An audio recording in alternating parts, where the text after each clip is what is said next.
Video bites from ulearn.photography. Here's our principal, Simon Q. Walden. Hi, and welcome to another quick video tip. And today I want to talk about video versus stills. And I came across this great expression the other day, which was that video compresses time, but photography expands the moment. And I thought that was a really great expression of how the two different media achieve completely different things. And that got me to thinking about this whole video process and, what's it like as a photographer to work in video. So the first thing I wanted to say was that from my experiences, they are completely different states of mind. And it is that difference between the compression versus the expansion of the moment, that they're two quite different creative processes, and actually quickly flipping between the two is not as straightforward as you'd think. But there are other issues too. For a photographer, editing seems like a nightmare for video. Firstly, it's all real time. You go over it again and again and again. I can edit a photograph from out of camera to complete in, well, with a good photograph, 10, 20 seconds.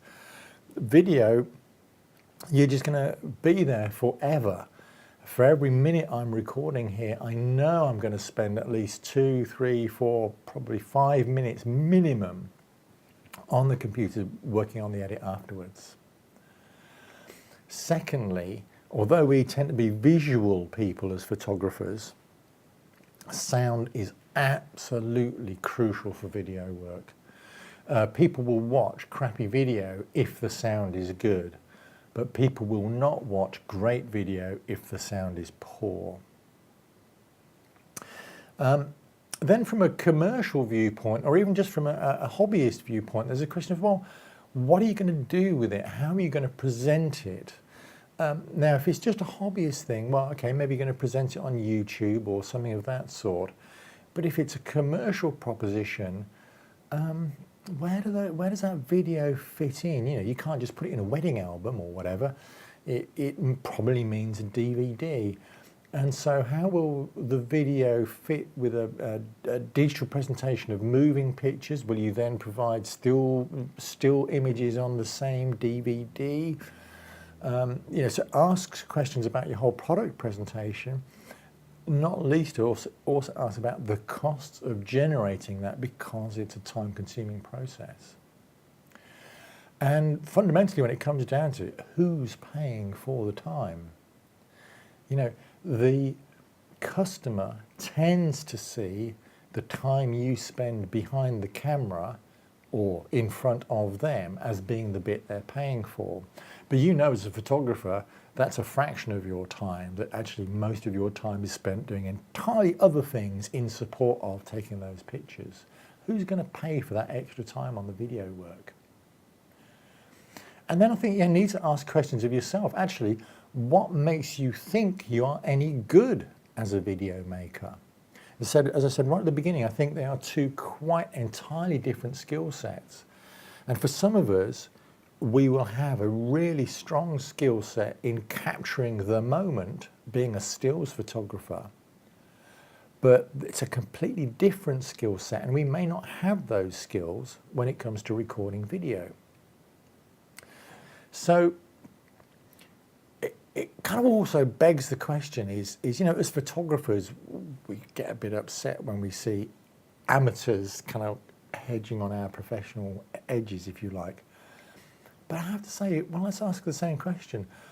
Why, as a photographer, why would I not get a video expert, somebody who is fluent in videography, who understands the techniques, who has the correct equipment for videography, who knows exactly how to reproduce, recreate, matching video work that fits, both the overall style of the piece you're producing and your photographic style.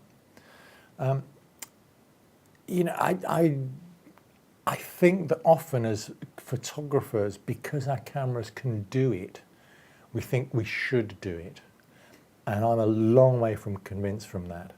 And certainly as far as my video work is concerned, I use an expert videographer. I don't shoot video myself, or very rarely.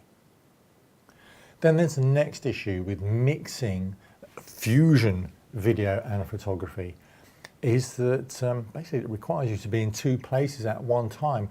Why do I say that?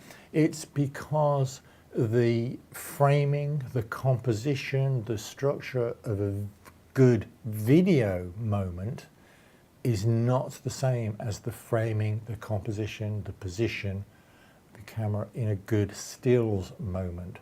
They should be doing quite different things. So that automatically says you need to have an assistant who is properly equipped, properly trained, looking for those different opportunities. But also their interaction with your clients will be completely different as well. And so it goes on. So next question is your DSLR, although it might be entirely capable of recording stunning video, or actually is it the best piece of kit to do that? And I'm absolutely convinced, having used both, that the answer is no. Ergonomically, it just is not as straightforward and as easy. Just the buttons aren't quite in the right places. The way you hold it in your hand isn't quite right. The way you can maneuver it isn't right. Just a whole bunch of issues like that. You know, if you're going to shoot video, use a video recorder. And there are some, again, stunningly effective and powerful video recorders for very low costs. This doesn't mean to say you have to go to full pro kit if you're only doing small level fusion work. And then there's the other bit, which is, well, I've done all this and now I have to get it onto my computer and do the edit. Man, if you think RAW files are big, you wait until you process video. You know, video comes in great, humongous files that, you know, they're slow to move, they're slow to edit, they're slow to back up, they'll consume acres of your hard disk real estate. You know, it's a completely different order of magnitude of PC problem, computer problem, than just even editing a RAW file is. And also, you really have to ask, is your PC, your current computer, video capable? When I first started getting into this last year, I thought my system was. It played videos quite happily, it played sound quite happily, so I thought. Until I got into the nitty-gritty of editing, and I found that actually I wasn't getting consistent audio and video in sync being played back. Sometimes when I was doing an edit, the first second of the audio wouldn't play along with the video. And that was a nightmare in terms of video editing. So, you know, there's another scale of problem that you need to look at. And don't assume just because you've got a powerful computer that all the ancillary components of your computer are good enough for the task. So, have I put you off yet? Have I put you off fusion, video and stills? I love the fact that my camera does video, and I do use that from time to time. But certainly in a business sense, I think it's a very different process, and I won't be shooting extensive video on my camera. And in fact, I won't be shooting extensive video. I will be using a videographer for that. From a hobby amateur viewpoint, same thing applies. I love the fact that my DSLR shoots video. I have shot more personal project work on video, and that's okay. Some of those other issues though about, and particularly the editing, I cannot express just how time consuming the edits are. That's a real turn off for me. So in a business sense then, that's tough. In a business sense, it's really tough. It's tough understanding how to really make it fit with an existing photography line and to make it pay, and how to justify or to bring the client up to speed on that payment process. From an amateur front, great that our kit can do it, and I love the flexibility that gives us.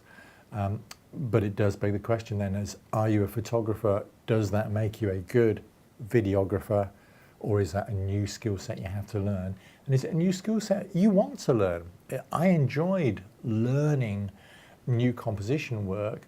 I hated learning new editing work. Subscribe now for regular tips and updates. To find out more, go to ulearn.photography.